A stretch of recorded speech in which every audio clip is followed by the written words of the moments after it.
In today's video, we will see how to create a report of users assigned to a specific application using the Okta Apps collection in Postman. To complete this tutorial, you will need an Okta tenant and the Postman API platform.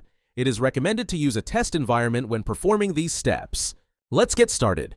First, navigate to the Okta Postman collection page and click the Run in Postman button next to the Apps collection.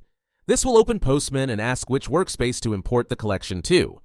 Choose a workspace and click on the Import button. After the import, the Apps API collection should appear in the left sidebar of the Postman app.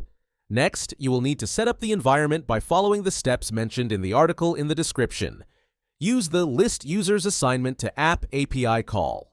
Prepare the List Users assignment to App API call by copy-pasting the application ID from the Okta admin console. Then click on Send.